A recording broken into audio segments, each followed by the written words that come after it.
Hello, hello. Welcome to Leap Taken. Here at Leap Taken, I talk about all things witchy, craft related, law of attraction, manifesting, esoteric, and everything else in between. By the way, my name is Mika, and this is my witchy review. So, I want to talk about this book, Black Candle Woman. This book has held me, enchanted me. I was so excited to read this book because I think I was just craving like a story like this. So here's the cover. Diane Marie Brown, and if you can see there, Ava DuVernay actually left a little review. I love that. A lot of people actually did, but this book, it took me on a journey. So I'm gonna give a thorough book review of the book. Let's start with the book jacket so you can know what the book was about. So, generations of Montrose women. So, Augusta, Victoria, Willow have lived together in their quaint two-story bungalow in California for years. They keep to themselves, never venture far from home, and their collection of tinctures and spells is an unspoken bond between them. But when 17-year-old Nikki Montrose brings home a boy for the first time, their quiet lives are thrown into disarray. For the other women have been withholding a secret from Nikki that will end her relationship before it's even begun. The decades-old family curse that any person they fall in love with dies. Their surprise guest forces each woman to reckon with her own past choices and mistakes. And as new truths about the curse emerge, the family is set on a collision course dating back to a voodoo shop in 1950s New Orleans, French Quarter, where a hidden story in a mysterious book may just hold the answers they seek in life and love. So let's get into who the author is. So the author of the book is Diane Marie Brown. This is she. Gorgeous lady. She's a professor at Orange Coast College and a public health professional for the Long Beach Health Department. She has a BA and MPH from UCLA and a degree in fiction from USC's Master of Professional Writing program. She grew up in Stockton and now lives in Long Beach, California with her husband, their 4 daughters, and their dog Brownie. This is her debut novel. Let's get into it. This book. Okay, so I've read the book jacket, so that's kind of just the general thing about it. So one of the great things I like about this book is it's good for a book club. There's questions in the back too, and a playlist, by the way, but a reader group's guide.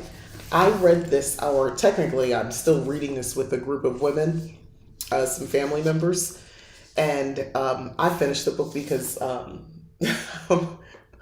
I don't know how not to read fast. I'm reading several books all at once.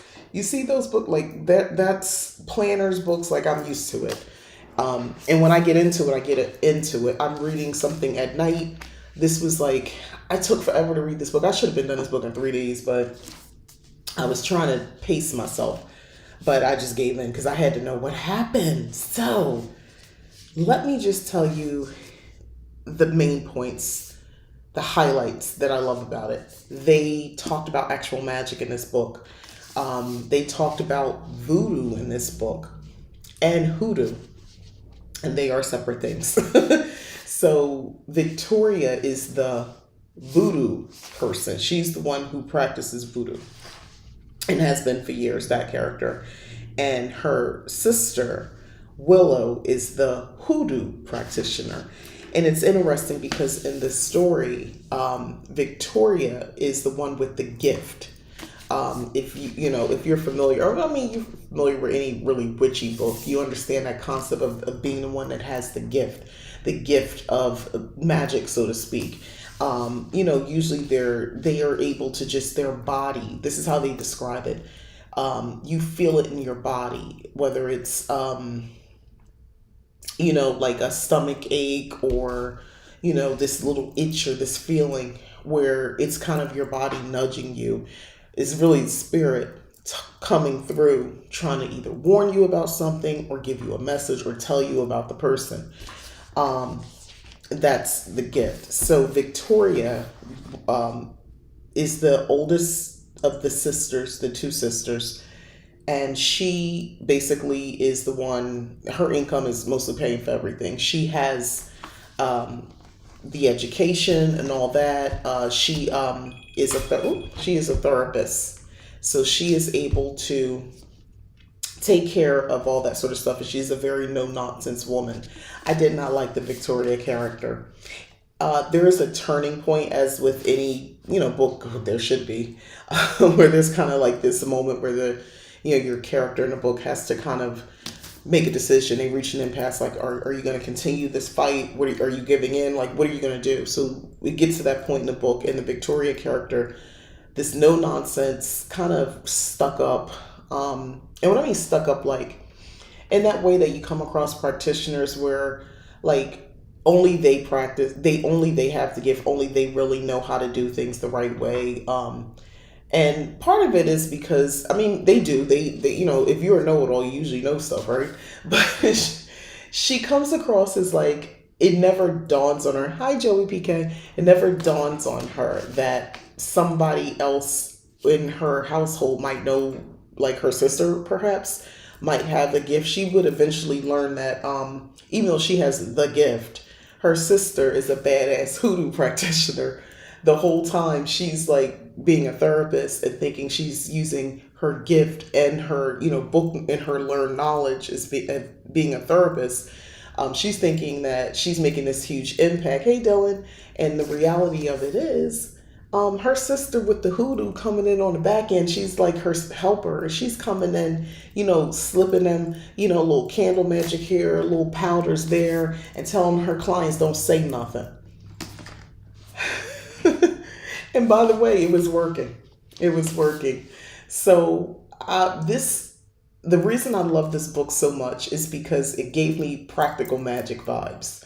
And I love practical magic. If you didn't know, I fell in love with the book first, and then I saw the movie, and I was forever changed. So, no, I saw the movie first and then read the book. That's not true. I read the book. And when I read the book, I didn't even realize I was reading the same thing from the movie. Like, it just didn't dawn on me. And then I realized, wait, this is from that movie. But with the curse on the women, the witchy women of the family, where anyone they fall in love with, they didn't have to be a man, but anybody you fall in love with, they would die.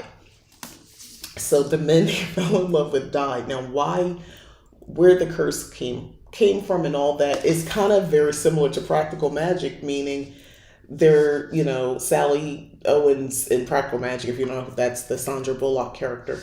She, one of her ancestors, she, the townswomen, they hated her. She was pretty and, she wasn't like them. She was a witch. So, she was sleeping with some of the men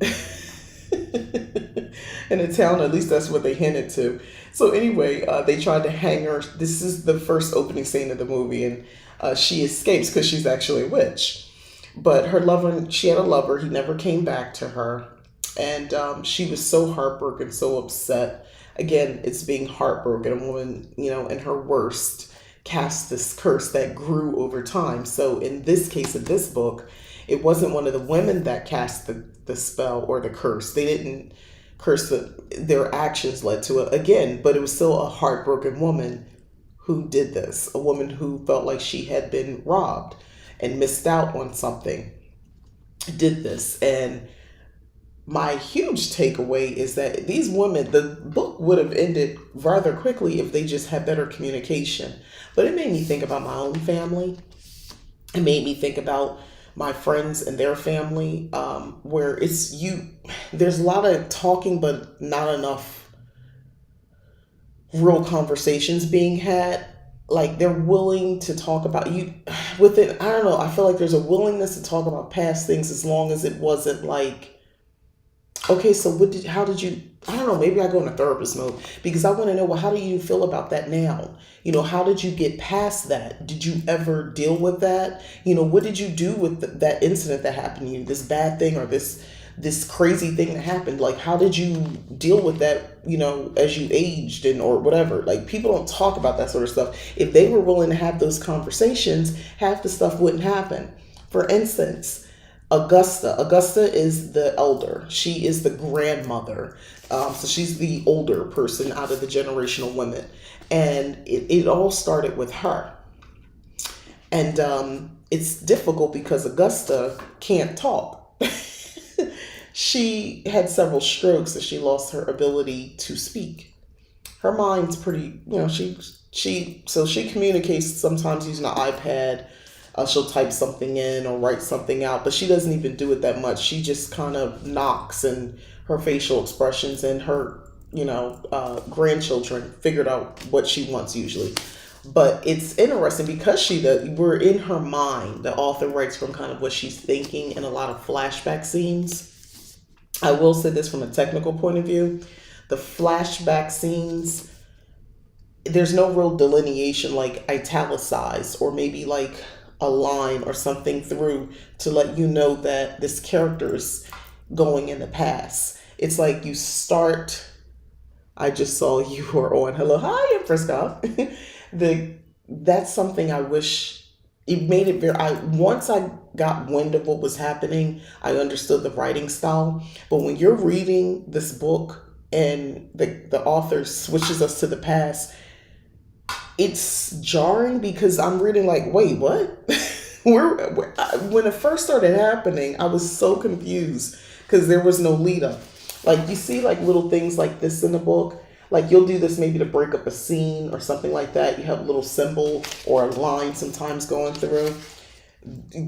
It would have been nice if maybe that was used to let me know we're about to go in the past versus like the first paragraph of the chapter is the present and the second paragraph is the past. But there was not anything in that first paragraph to lead me to believe this character was about to be thinking about a past experience. I did not love that. And I know that the other people I was reading the book, or still reading the book, it threw them off as well. They couldn't figure out initially, just like me, like, wait, what am I reading? Like, who's who again? Like, it gets confusing.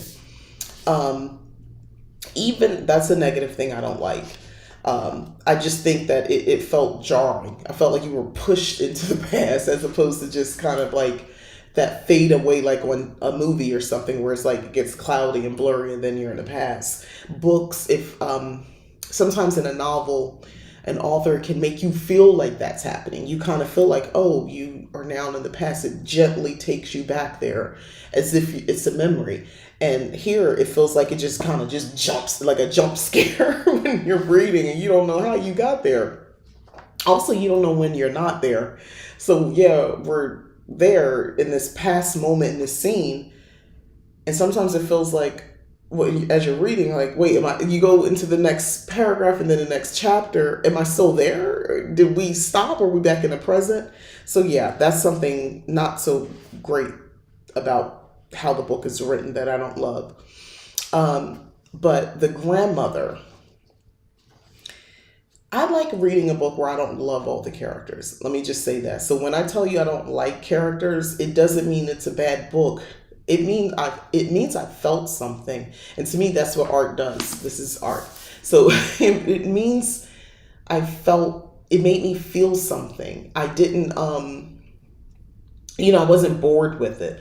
And it was slow in the beginning. I'm not going to lie. It's a bit slow. So if you do pick up this book, be prepared for it. It's doing a lot of building, a lot of back and forth between now and the future. And you're writing from different women's perspectives. So each one is going to have her moment. You need to kind of understand where she's coming from, why she feels the way she feels. All right, let's talk about the hoodoo. They call it the book. But I think they were just calling it the book. But it's essentially a book of shadows that the family keeps, a grimoire. And the book, the 17-year-old Nikki finds the book at some point. But Willow, the hoodoo sister, had been working in it. Nikki is her niece and Victoria's child. So Willow has been adding things to this book over the years. Augusta, their grandmother, they have a mother. She comes into the story later on. But the grandmother, she is the one who brought the book into the family. She's the one that, because of her, brought the curse onto the family. This is a spoiler, so if you don't like spoilers, I don't know what to tell you. I don't know how to do this review without going in. So what pissed me off about this grandmother, Augusta, or they call her Nan Augusta, is this, which as a young woman, she was very selfish. She wanted this dude real bad.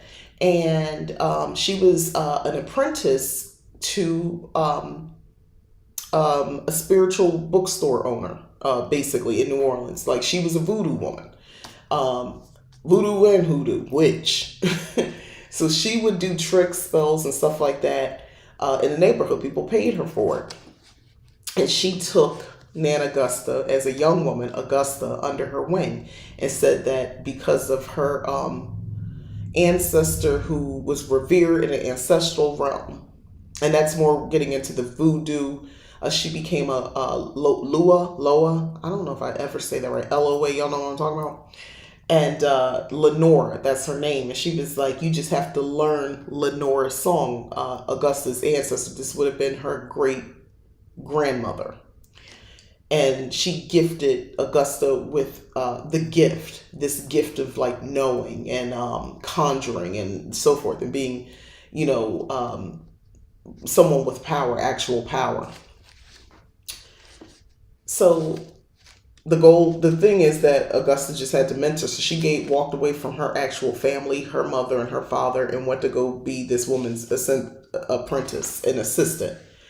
So the woman that she worked for had a son, Dudley. Dudley was he was a young man. She said he was nice looking and he was nice to her. But Dudley was promised to this rich little girl's family, this other little girl, and her family had money, and that voodoo. First of all, if I'm a whole witch and I got a spiritual shop and I'm employing a mentor and I got all this going on, yeah, my son gonna marry into that rich family. You cute, you nice and all, but he gonna go ahead and marry into this rich family because this was a woman about her coin. I'm not mad at this woman. Little hot in the tail, Augusta said no. She wanted Mr. Dudley for herself. So she did. She wasn't even supposed to be in a book like that. At the time it belonged to the I forget this woman's name right now. I'll get to that because it's slipping me what her name is. But anyway, so she goes in. Bella Nova. Yeah, her name is Bella Nova. I'm your own words. What's the meaning of life? In your own words, what's the meaning of life? I'm assuming you meant to say in your own words. The meaning of life. I think everybody's life have different meanings. So I think it's impossible to just have one meaning, because meaning tends to go with purpose, and that purpose itself alters and changes throughout your lifetime. So initially, I felt like one of my meanings and purposes to my life was motherhood, and I experienced that. And I'm still a mother. I'm experiencing it at all stages. To be a partner, to be a wife, to be my best friend. I believe I'm supposed to be in her life and she in mine. We have brought meaning to each other's lives in a way that nobody else has. Like, she could finish my sentences. Like, we on a different level. We've known each other since high school. I believe that the women in my coven, I was meant to come into their lives and vice versa, because they came in at a time, I was just talking about this, that was pivotal in my life, in me making major changes in my life and taking my life on a totally different direction that I'm currently on. So I think the meaning is not that simple. There's so much nuance to it, which makes it even tough when people go through things, abuse, assault, and, their life is taken too early.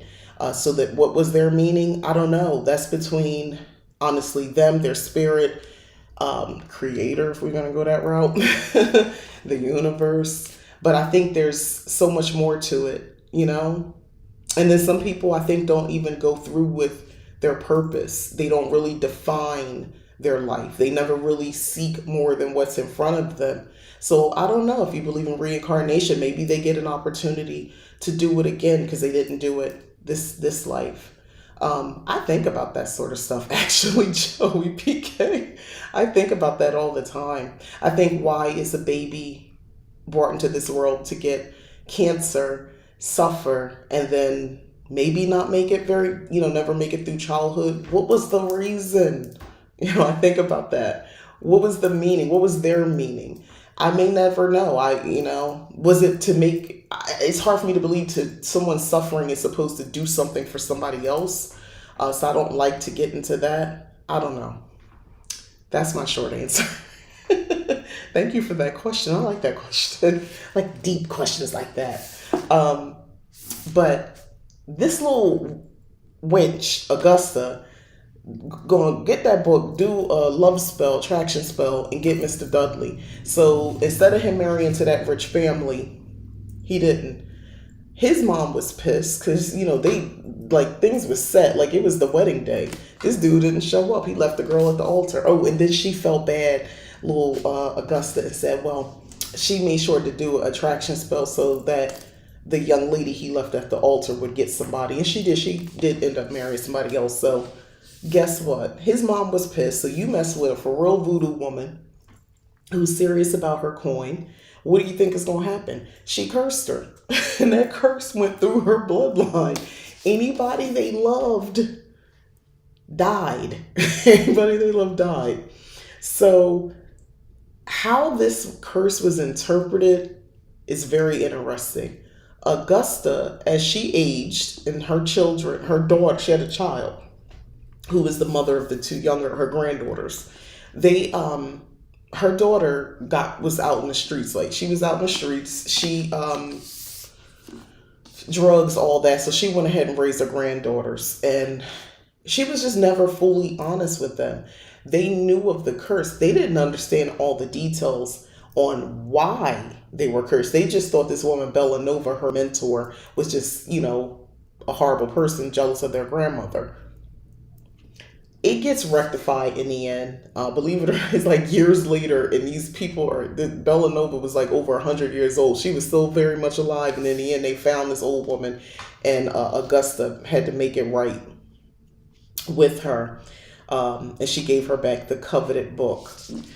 The interesting thing about that whole dynamic is like, I love that we are just like, the author made us look at just how selfish this young woman was, and her actions rippled through her entire family, because her daughter, and then she began to lie. Her daughter was on drugs, got pregnant, and she told her, and her daughter never believed in any of this. She didn't believe in the curse or anything like that. Like, she was out and, she was caught up in her drugs, having fun partying, and she ends up getting pregnant. So she's thinking, her mother, Augusta's thinking, I gotta, you're trying to keep your kid safe, and your grandchild. So she lied to her and said the father of her child died. He didn't die. The man didn't. We would learn this at the end of the book. He did not die. She made it up to keep her from going back out in the streets. The problem with that is, one, she still was caught out. It didn't change everything. But that woman knew she didn't love that man. So she was like, wow, this curse really must work. But she never really loved the man that impregnated her, or the second guy. But to the grandchildren, Augusta's granddaughters, this made this must really be a real curse. So how that was interpreted, so Victoria, the granddaughter of the therapist, she falls in love as a young woman. Her mother never stopped her either. She told her, and then the man that she would have a child with dies. Not coincidentally, sadly, that's Victoria's story. This man was first Willow's dude. She was into this guy. They were in a talking phase.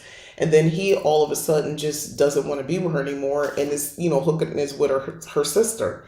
Now, she gracefully was like, nah, it's cool. It wasn't really cool. Come on, let's just be honest. Who's going to be really cool with that? But she never told her sister the truth. Again, the miscommunication. This pissed me off with the whole book, because I was like, just talk. But anyway, these heifers, instead of them having a conversation, Victoria thinking she having a happily ever after with this dude, gets pregnant with him. He dies before he can even meet his child. But remember, I told y'all Willow's the hoodoo one, Victoria's the voodoo one, with the gift, the fancy one. Well, the hoodoo worker was like, she put something on that man. So all for years she blamed herself, thinking it wasn't the curse that killed him; it was her that killed her. The guy. We'll never know. The curse could have made her do it. The point is, we would later find out that curse was very real. And then there's the young girl, Nikki. Nikki's the 17-year-old daughter of Victoria. This young poor girl, she was the character I connected with the most. I felt so sorry for her because she was the quintessential good girl. She got straight A's. She had no friends because her mom, Victoria, was such a stick in the mud, and so guilt-ridden. She didn't want her daughter to be around, I guess, love anybody, so that way it wouldn't be on them if they end up dying. But come on, you can't live like that in isolation. And that's basically what they were doing. So 17 years old, guess what? You gonna start to rebel. It was somebody she was started digging, and the guy, he seemed like a nice kid, and that's what the book, this sort of opens it up. Nikki invites this young man without any warning for dinner. Now, these women, her mother, no man's been in that house other than her, the clients, but that's it. Like, they don't, and Willow does have relations with men. She don't bring them to the house, though. Well, this little young girl decided to test her mother's patience, and that's where this black candle comes in. So her mom is pissed, goes upstairs to her room. She's like, has a closet, she says, and she pulls out this black candle. First of all, this is giving me mad ideas, this book, about this. So she pulls out this black candle that she works. And it doesn't give heavy details, but you can kind of make some inferences from what's going on. But it sounds like, she's calling out to certain saints and such to aid her in keeping her daughter from this young man. That's how she's going to go about making sure, this young man will end up dead. But to me, it wasn't just about the curse. She just seemed like a very because why couldn't this girl have no friends? Like, okay, so fine. Also, why don't you just tell her? She was 17. The only thing she was telling her is, oh, you have to be of assistance to others. Basically, she was making it seem like her gift was basically living like a nun and just being of service to others. And that's all she would tell her. She didn't tell her the truth. This girl was she was smart. She's curious. She wants to know what's happening. Like, why is my mom like this? And her aunt is so cool. Willow, gratefully, she has her in her life, but she don't want to overstep her big sister. Just when things are already kind of like boiling over in that household, the way things are, it's not going to stay. Their mom comes back. The drug lady, the one that was drugged out, yeah, she makes an appearance, but it's years later, and she's not on drugs anymore. But if you've ever been around somebody who used to be out there like that, and they get older, they've been clean for a while, they real blunt. Because they just not you, like their lifestyle was totally different. They're not mean, they're just extremely blunt, and I love this character. This woman just say whatever. Just say whatever, and they need that, especially Victoria, because I think she is a stick in the mud. It is very interesting, the dynamics. First of all, Victoria, of course, her being, so stuck up, she's not accepting to her mom just popping up at her front door. She says she could stay for a week or two until she finds a place, after everybody kind of begged, including the grandma, who can't talk non-verbally, is communicating, hey, let her stay, her daughter. And I'm just thinking to myself, could you imagine? Like, so there is respect for elders in this household, but her mom was on drugs and it didn't raise her kids. So I can see how maybe her adult child might be like, no, get out my house. You didn't even come get me. But at the same time, Willow, her other sister, did keep in touch with her mom, and she knew her mom was good. She knew their mom was good, but, her mom, burned a lot of bridges, stole from her, stuff like that. So, I get that as well. I get the nuance. But I don't know. I just did not like this Victoria character. She pissed me off so bad.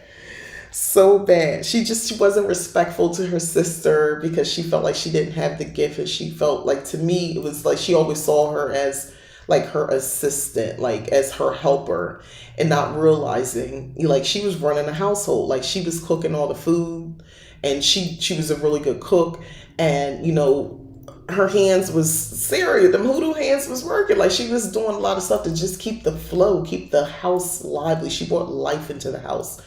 She helped her patients so much. And when her sister, spoiler, her sister, they have a falling out over Nikki, because all this little work that her mom is doing to keep Nikki from being with this little boy, Auntie coming in on the back end, and she doing some hoodoo work to get them together. It gets aired out, and yeah. um, she gets kicked out the house for a bit. She comes back, but they stop talking. You know, the story was sweet at times. It was drama filled at other times. And then sometimes, it just, like I said, I was getting pissed off as well because I felt like it was kind of moving slow. I don't have any published work, so when I say this, but I'm someone who's always learning because I don't want to make some of the mistakes I found in this book.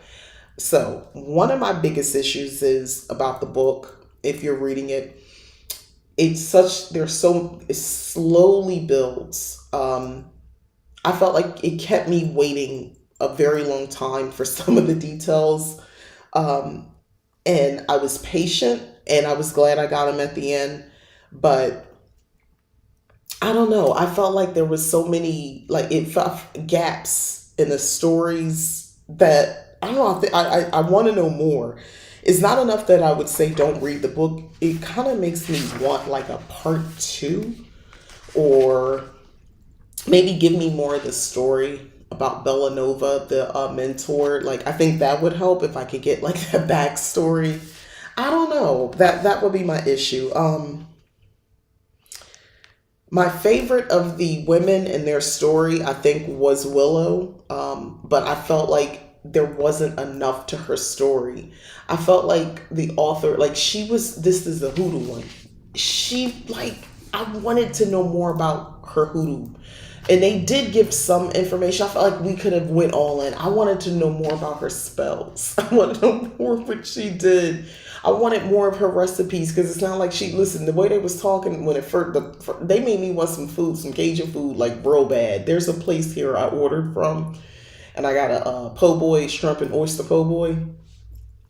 I might get that again talking about this book. It was so good. Anyway, because they was making me crave that real bad, like some fried food.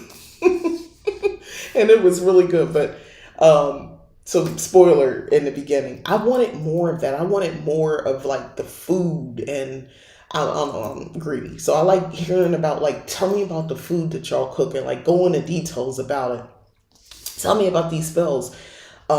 With Victoria, even though I couldn't stand her, I did want to know more about like the work she was doing in her closet. A couple times she would go up there, but I wanted to know more. I wanted the connection between her gift, her voodoo practice, and how she was actually helping her patients. I wish we could see that in action, because when she finds out that her sister, this is after she's no longer working for her or in the household, she was running her business, her therapy business outside of the house they live in. When she realized her sister was, doing some hoodoo tricks on the side for her patients, and nobody was telling her, she was so worried about like the board finding out, and her business being compromised, which is, I get that. But at the same time, it's like, okay, but and she started losing clients, by the way. We'll never get, and they wrap that up at the end, like, we'll never know if she lost clients because her sister wasn't there anymore, or if it just happened to be that way. And my whole thing about that is, so did she really have a gift, or was it just like a strong intuition? Is she just extremely empathetic? I don't know, because I felt like the stuff that she was doing, Victoria, with the voodoo, it wasn't working. Maybe in the past it did work, but it wasn't working. Meanwhile, old sis with the hoodoo hands is making stuff happen. Like, everything she was doing was coming out. Like, we don't know if it was the curse or if it was her spell, but it appears she killed a man. Um, I don't know. Those are some of the gaps because I felt like the author was kind of showing us and leading up to making us think that maybe Augusta made a mistake in naming the granddaughter Victoria as the one with the gift. And maybe it really was Willow. And I walked away from this book thinking that might be the case. But like I said, the author kind of like hemmed that up at the end, like with Willow kind of being in a place of acceptance, like she wouldn't think like that anymore. And I'm like, me, the reader, I'm like, no, I still think she might be because everything she does works. So I don't know, maybe the other girl just has a high sense of empathy and intuition. Maybe she's not the one, but I don't know. The reason you want to be the one, by the way, because you'll be elevated as an ancestor. You'll be venerated. It's a thing. And that's why Bellanova cursed Augusta, because she took her book. She didn't just take her son. She took the book, and that was her livelihood. She was older still even then, and she didn't have everything committed to memory. And I think she honestly was hurt by this young girl doing all this stuff after she took her under her wing, and that's why she cursed her. You got to think, what would make somebody curse somebody like that? That's why. I never felt sympathy for Augusta. I really didn't even feel sympathy for this family in the curse, because I'm putting myself in that woman's shoes. You stole my livelihood, then you stole my opportunity to be, okay. I'm a woman of a certain age. My son was supposed to marry into this wealthy family. He would have been set up, so I would have been set up. And then come to find out, Augusta thinking, oh, she got him and he died. He was out here cheating, spreading his seed far and wide and having kids anyway she didn't even know about. Because she is simple-minded young girl, being selfish, wanting what she wanted. Listen, the problem is that has serious consequences, and, it rippled through her entire family line. So this is pretty much the book. This is pretty much the book. I liked reading it, and I was so happy when I picked the book for my little private book club with my family. I know my sister said, you know what, we should do a book club. Let's talk about somebody else's drama besides our stuff, our family drama. I was like, this is true. It would be nice to take a break from the stuff in our family and read somebody else. So that was what this has been and still is, because they're still reading it. But that's what this has been for me. And it has been nice to dig into somebody else's, like really critically analyze each character and their dynamics. It's been juicy doing that and looking at their BS and what's right and what's wrong. And it's been refreshing to do that. And also make some comparisons to my own and the women, because I come from a family of mostly women. So this resonates with me, for most, that's how we lived, generations like that. At one point in one household, I remember my grandma lived with us for a while, and my mom and myself. So it was like all these generations, and then my sister, so yet another younger generation. This does resonate with me. And when I go home and I'm around my mom, my grandmom is living with my mom again now, and she's 88. And her mind ain't what it used to be, so she can't live on her own. She lived on her own up until early 2020, and it became very obvious she should not be living on her own. With some crazy stuff that was going on, when you get to that point. Of course, she has dementia, and the mind plays tricks on them, and they make some really crazy decisions.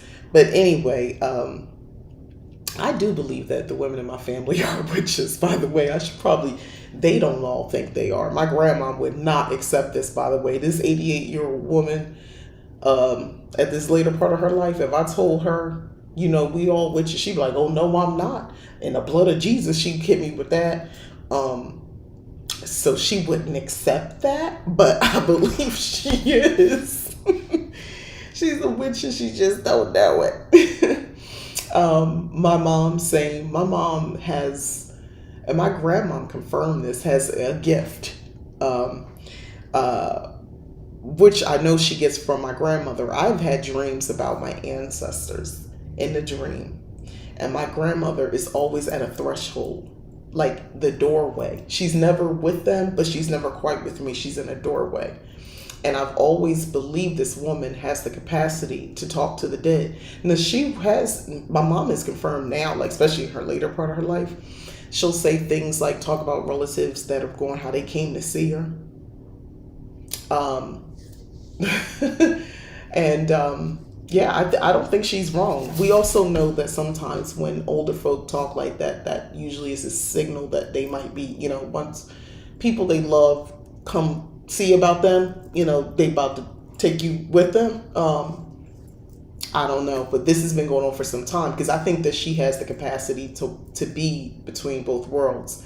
And I think without guidance, because I think it's always been this way through generations of humans and people, but without guidance, without teachers, leaders the way they used to be, instead it's just called maybe going crazy. Oh, she had a nervous breakdown. Oh, she's crazy, stuff like that, which makes me wonder about like other mental disorders, schizophrenia and things like that. It does. I wonder about that. And I think about, to what end is it this person? Is there a possession at play? And when I say possession, I mean like other spirits, and I do not mean demons, because to me, demons, the devil is Christian based, and I am 100% not Christian, so they don't go together. I don't recognize that. So when I say spirits, I mean formerly humans or other entities. I think there's more out there than just the spirit of humans or even animals. So anyway, I don't mean to go on a tangent about that, but I do think that she has that gift, and I think it passed to my mother. And my grandmother confirmed the things that my mom would do when she was a young, like a kid, like 6, 5. She would say, "Oh, Miss So and So told me to tell you hello," or something like that, and find out Miss So and So died. Like stuff like that. And as my mom started getting older in her teenage years, that used to scare the bejeebus out of her. She did not like that. She is not someone who welcomed this. This did not make her feel cool. It unnerved her. And again, no teachers, no guidance.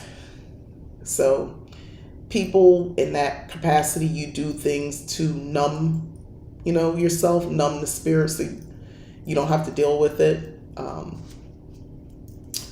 So then here I come. And this gift, I think with us, it just doesn't manifest the way it did in my mom. I don't have the dead coming to me before, or necessarily, like, I don't have just randos coming up or people that my mom knew or something like that. That's not happening. But people who I know and I love, that I was close to, like there had to be some sort of a connection. Like I can't take this show on the road. It's usually somebody I know and I'm connected to. But yeah, that has happened, and they've come to me. And then I have a daughter, and that happened with my daughter as well. So this made me think about that. This made me think about that gift. And it's not a thing where we can just like on speed dial talk to these people, because here's the thing about that, as far as ancestors and veneration. I think there's a process. What that is, I won't know till I'm there. But I do believe there is a process where I don't think because a lot of people talk about this phenomenon where right after a loved one has died, like right after weeks, within days or weeks, they'll come to you in these dreams, and people talk about these vivid dreams. Sometimes it's like the day after or that night that they die, and They're willing to like tell you things like, oh, go look here. That's where I put the whatever. You're going to need that. And people will go look and things are there. Or they're telling you goodbye or last message. Now, of course, the other part of me, practical minded, thinks, is this just something we're doing as humans? Sort of to protect ourselves, our psyche, so that we can digest and deal with this loss. But the other parts don't, and maybe that's the case too, but I feel like there's something else spiritual going on, supernatural going on in that situation, because it's when you are in your waking hours and then, they tell you to find something or they give you the message and it adds up. Like, if that wasn't something you knew or would have known. A spiritual, your call is very important to us. Exactly. So I don't know. I don't wish to have that gift. I don't want like random spirits that just die running up like come the ghost whisperer. I'm not trying to do that. I don't want to capitalize off of anything like that. It's not about being fearful. It's just that that's a lot of energy. And what am I supposed to do with this information? Where am I going to take this? Like, I'm good. I'm good on that. That takes a lot. And I serious respect for people who are legit do that. What I attempt to do when I contact my ancestors, or just when I broaden and I say spirit, because it don't have to just be mine, or I'm working with somebody else, I'm petitioning, I'm asking, not begging, asking, someone to come forward. I'm asking. They don't have to. Sometimes people, these spirits, I don't know if they're busy. I don't know. I don't know what they're doing. Sometimes they don't want to come through. In those moments I'll take a beat. All right, let me see what's going on with me. Let me slow my roll a little bit. That's the time maybe I want to do some more meditation, kind of get my own spiritual situation in order, because maybe there's some, am I rushing this? Like, I make it about me and not like my client or anything like that, because I'm the conduit.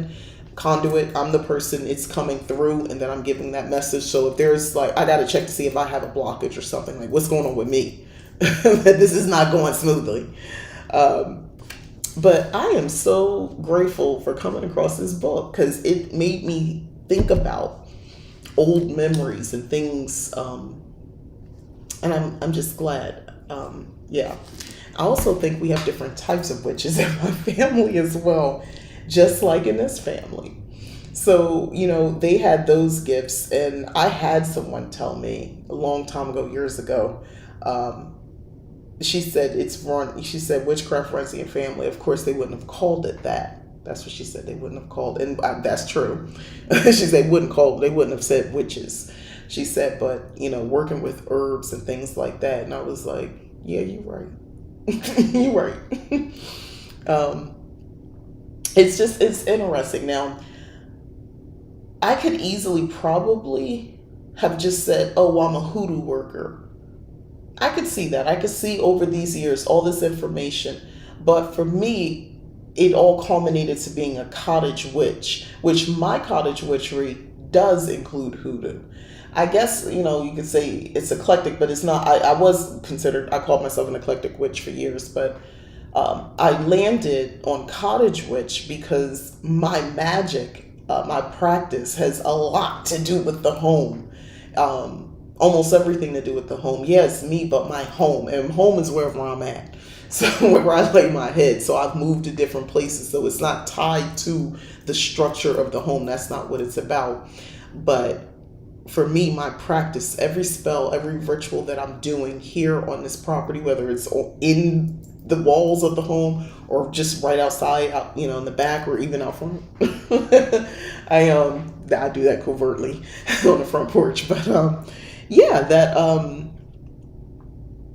I feel like it's you're feeding the spirit of the home, the vibe, if you will. But I'm going to say the spirit, because I believe eventually, and this was new construction, by the way, so I felt like, it was born, like it was born, the spirit, and I'm very grateful for that. I manifested that I wanted new construction, And yeah, I feel like the more work, the more things I do, I'm supported by that energy. So when life gets a little too unsure, when I'm off energetically, not quite as balanced as I would like to be, sometimes I can just sit in a space in this home and like I'll just feel better. I'll just be looking around. Yes, it's the things, but the things give off a certain energy because everything I put in here, for the most part, is intentional, and it does have everything to do kind of with witchcraft as well.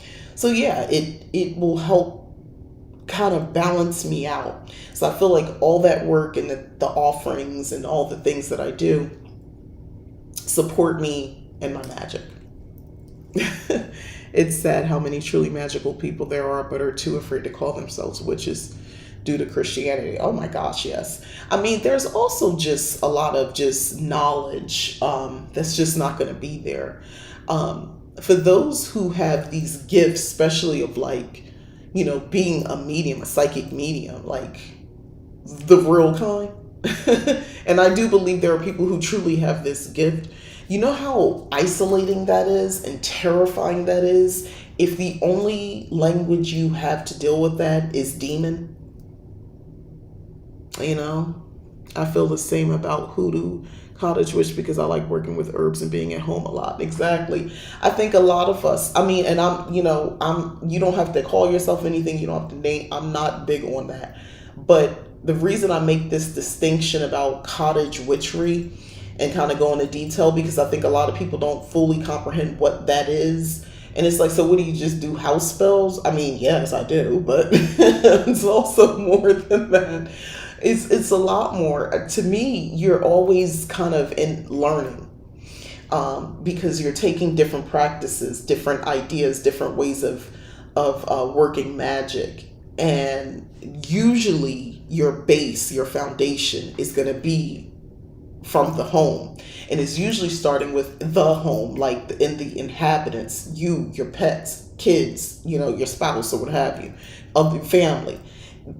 The point is to first off protect the space, and then you do protective and healing work for the inhabitants as well. And then there's the spirit inhabitants. And then that's where you're getting more into cottage witchery, and then bringing in maybe a specific deity that's known to be domestic. For me, one of those is Hecate. I tried to learn more about this goddess called Hestia, but if it don't resonate, I don't go there. Another god, or technically Orisha, that I work with is Oshun, because I believe that she is also a protectress. And I don't work with her all the time, but she's present here with me. And then Yamaye, I work with her as well, because when I think, first of all, especially like in the wet areas of the house, the bathroom, I don't know, I always feel like there's like I invoke like mermaid energy in my bathroom. Cottage witch is another term for hermit. A little bit, because I'm in the house a lot. You would be right. I'm a homebody, and I like it. I do like it, and I don't think I'm missing out. When I'm out and about, I have a good time, and if I don't, I really get more annoyed because I feel like, all right, I'm out the house, I should be having a great time. Like, so when I'm out, I try to make the best of it. And, if I travel, I'm really trying to make the best of it. I'm really open to like a lot of different things. I'm very flexible because it took so much energy to get out the house to begin with. So yeah, I like when I'm home, but for the most part, my norm is in the home. I like being in the house. I like having good food, good drink. That's also part of my witchcraft, kitchen magic. I don't know. I don't always feel like cooking. I'm not gonna lie to y'all. As I've gotten older, after being responsible for so many years of being somebody who has had to cook, because little people depending on you, or they'd starve. Now that I'm getting older, I don't feel like cooking, and I don't have little ones. And my daughter, doesn't necessarily require, like, she has her own life, and my son is not here anymore. So I don't really feel like cooking. So sometimes I eat out. I go through bouts. I eat out a little bit more than I probably should. And then I get in my head, okay, well, you can eat out, but like, don't eat the bad stuff. So then you end up, spending a lot more money trying to eat the good stuff. There's no good stuff. So then I go back on this crazy overhaul, and then that's when the kitchen magic comes out, because I'm over here like, oh, gotta have fresh greens. I got chard going, and this is me the other day actually. Had some Swiss chard going, and then it's like I'm gonna do this chicken, but I'm gonna cook it a certain type of way, with avocado oil and grade A seasonings and other vegetables, and it was really good. And I ate it for 2 days, and then I ended up eating like Chick-fil-A.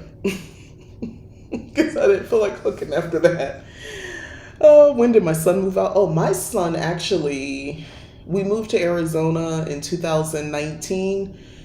He left for the Air Force within 2 weeks of us moving to Arizona. Yeah, like May of 2019. Yamaye is one I definitely connect. She being my head. I also have Celtic and Norse deities. Okay, I connect with as well. The element's more of a hedge green witch. Exactly. Yes. And that's, for me, a big part of cottage witchery. Like, there's so many. I mean, and there's room for that. I also don't like collect deities like Pokemon. Like, I'm not a collector. I have come across some people who work with like a lot of different deities, and they really working with all of them. Like, they have different spaces set up, like they do offerings, like it's a full-time job to be doing all this. And I'm like, oh, that's too much. Okay, first off, for me to successfully have a relationship with any spirit deity, you can't be like needy. Because I don't respond well to that. I don't respond well to that to people either. I notice if my plants are too needy, it gives me anxiety. So I don't do well with that sort of stuff. How I manage through motherhood is anyone guess. I was on a nervous wreck. My stomach used to hurt. I thought I had an ulcer. I was always on edge and so nervous with every stage of early motherhood.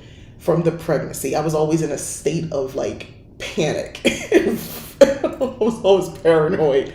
So, because babies are needy, they need things. So I'm like, wait, is it okay? Or I would cry at every visit for like doctor's appointments, and they would give them the shots and stuff like that, vaccinations. I would cry. The baby's crying, I'm crying. Like, I was a mess. But it was fun. I recommend. Motherhood. I'm joking. Don't do it if you don't have to. I thought he lived with you this whole time. Oh, no, he's in the Air Force. Yeah, and just moved out with the last few weeks where you just mentioned him. No.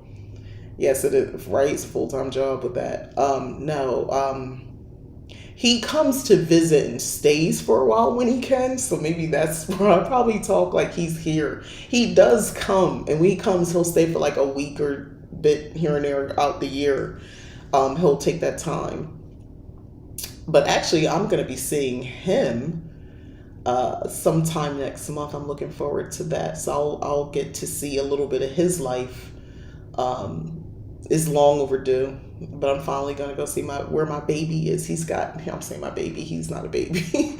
But he's got his own place. First, he was like in a dorm situation, but now he's got his own apartment. And I'm really excited to see him. My daughter's already going out there, but now I want to go and see his new spot. I think it's been about a full year that he's been in his own place. A full year and some change. Because he's renewed his lease not too long ago.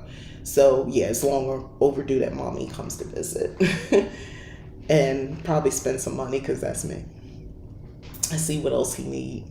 I'm like, oh, you don't have that? But he know how to cook. He can do stuff, too. I also think that this gift that I talk about, I think is spread to him, too.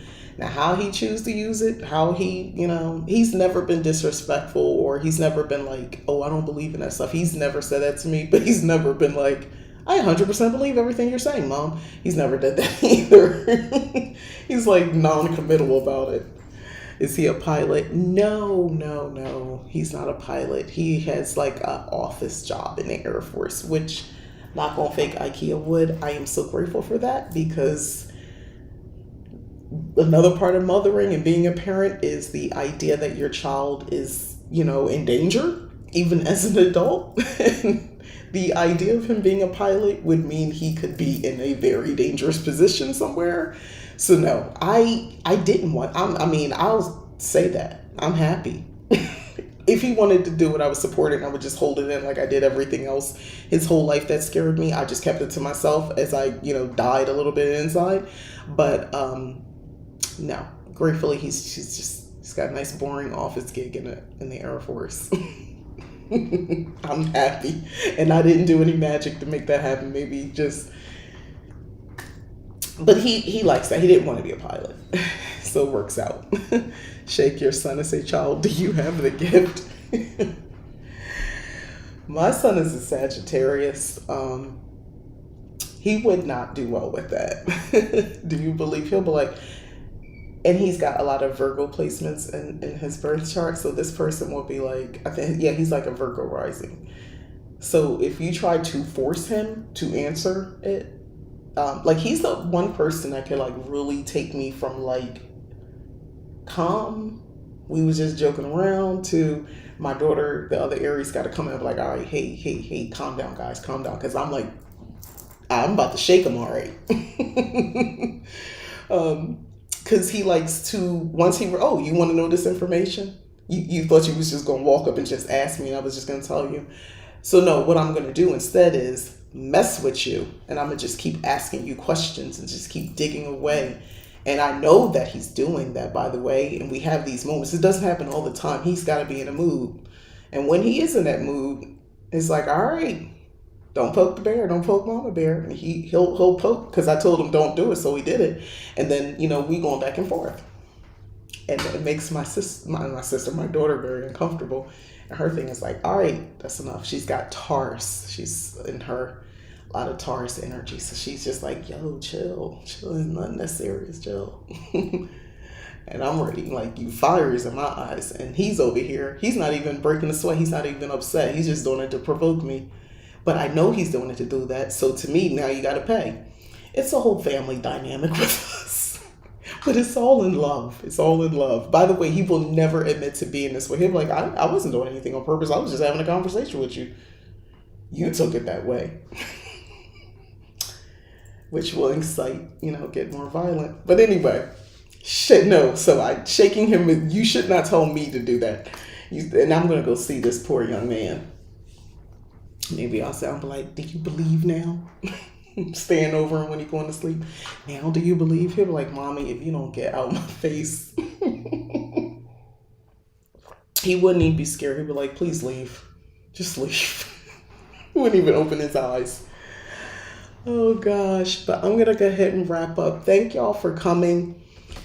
Do I recommend? Yes, because I think there's room for these types of stories with modern women. That's not very cash money of you, Mom and brother. I think this is worthy to pick up a read. As with anything, this is this author's debut novel. So you know what? Hey, I think she did a 10 out of 10. And she's got, like the eye of, a review from Ava DuVernay. So like, that's pretty cool. I like the book overall. There are a couple characters I can't stand, but that doesn't mean you shouldn't read the book. That just means it made me, I felt something reading. I had a reaction to this book. So if for anything, there's that. Also, if anyone reads this book, come back to this particular video and leave comments. YouTube will let me know. Because I kept trying to go back. Me and my sister were talking about this. We want to know more about them spells. So when we got to like a certain section, I was like, what? They gave you enough, but not enough to really put it together. But I was like, dang, Which I understand, but I wanted to know more about the spell work. Thanks for sharing the book review. Enjoy the rest of the weekend. Thank you, Empress Goth. You too. Enjoy your weekend. But yeah, get the book. Get the book. Let me know. Bye, Mika. Hope you have a good rest of your day. I think I might get one of them shrimp and oyster po' boys again. And then I'll go back to eating green and all the good stuff on Monday. All right, everybody. Thank you for watching. Bye.